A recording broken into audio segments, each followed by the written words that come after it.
Hey everybody, today is May the 18th of 2021, and I wanted to come to you today because I wanted to talk to you about spreading the gospel of Jesus Christ.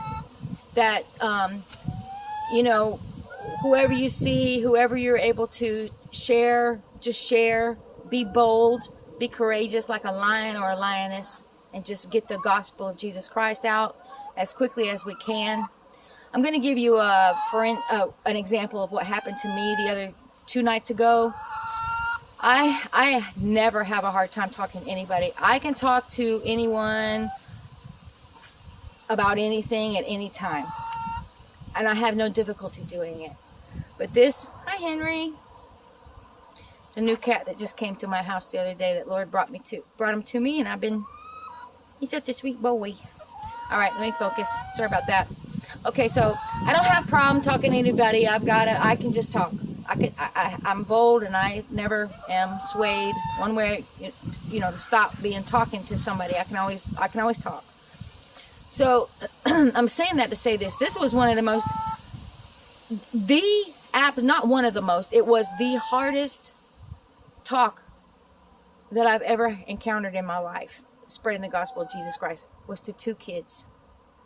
So 2 nights ago, over there's a railroad track. See that old train? It's like an old museum over there, and there's a railroad track. And there's these 2 kids. They're about 12 years old. 13 at the most, but I would say they're approximately like 12 years old. So they hang out there every night when the sun's about to go down. They go over there. The boys skateboard, and the girl kind of like hangs over there, and they just talk and stuff, right? So I've been noticing them because I normally just sit over here on my chicken's front porch. And so in the rocking chair, that's where I like to sit in the evening times. The sun's, because this is facing towards the west, I like to watch the sun going down. And so I said, let me get up, 2 nights ago, I'm going to go over there and talk to these kids, and I'm going to spread to them the gospel of Jesus Christ. So I take my little dog over there, Toby, and Toby kind of like breaks the ice type thing. And then I'm like, hey, you guys, since I'm over here, I'd like to tell you about Jesus. Do you know who Jesus is? And the little girl said, well, yeah. She said it just like that. Like she really, yeah, So obviously she doesn't know who Jesus is. She might have heard about him, but she doesn't really know Jesus. And the little boy said, yeah, like that. So I said, well, let me tell you about him. So I spread the gospel of Jesus Christ to them.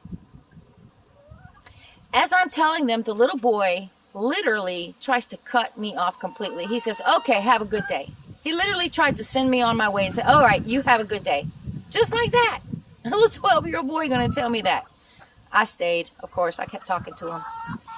But, I found it to be very difficult.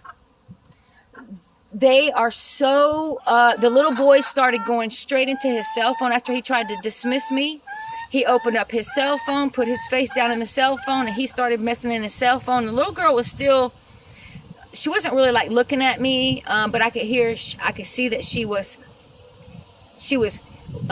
could hear the words I'm saying. Was she understanding them? I don't know.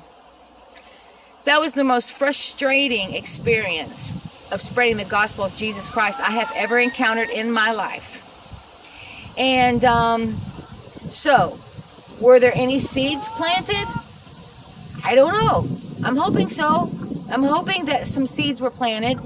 But I had the knowledge of knowing when I walked away, these kids, they had no parents that ever told them about Jesus. They were not raised in a Christian family. They don't know nothing about Jesus. And it's very possible that those parents know nothing about Jesus. It's very possible. So there are many lost generations that are happening now. I'm 52. Next month I'll be 53. So, I was raised in, I was raised where I went to church and everybody I knew went to church. I might have known one person out of my whole growing up where they didn't go to church. Everybody else was, sitting in church somewhere. That doesn't mean that they were completely following behind God and stuff like that. I didn't know about that deep kind of stuff back then when I was a kid growing up, but it was commonplace that you called yourself a Christian. But now, the young generations, it's commonplace to say, I don't know who that is. What technology? That's my God. Like the phone. That's my God. The games, that's my God. The TV, that's my God. Music, that's my God, right? And the parents don't care at all about teaching their children about God. Like I said, it's very possible that they themselves don't even know. You know, I've been encouraged.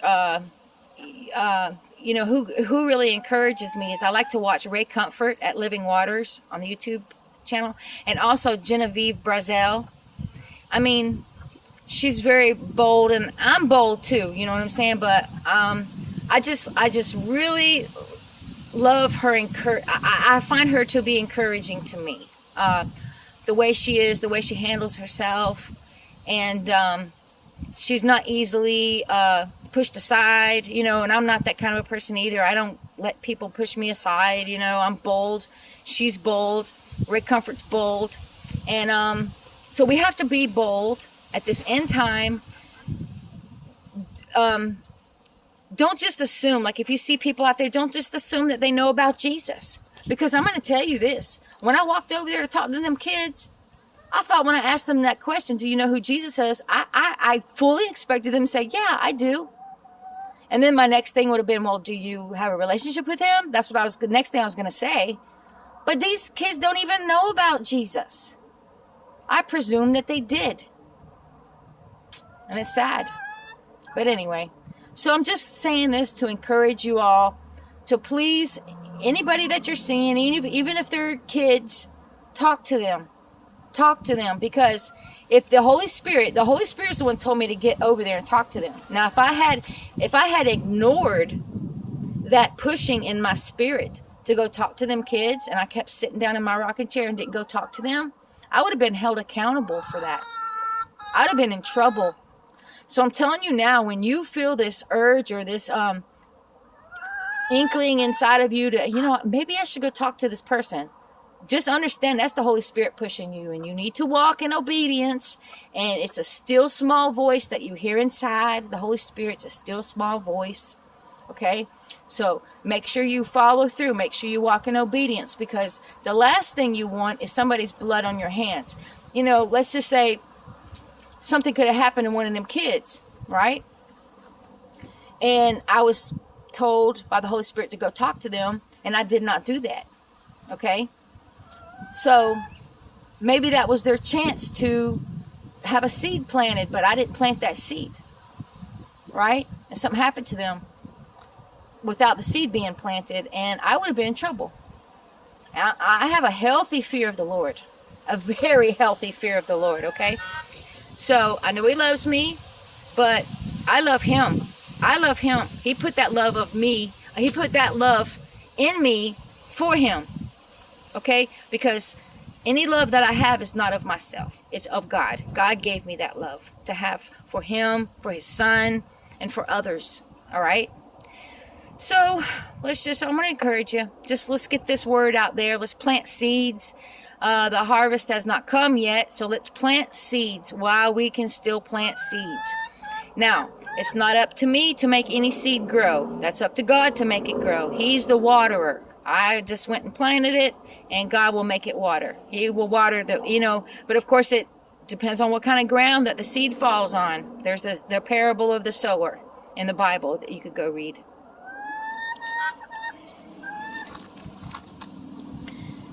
Can you see that? That's Heather right there. I got Heather, Daisy, Precious, Esther, and Marcia. Those are my chickens. I only see 3 of them right here. The other ones are in the house, in their chicken house. All right. So I hope you all have a beautiful day. God bless you. God bless your family. God bless your animals.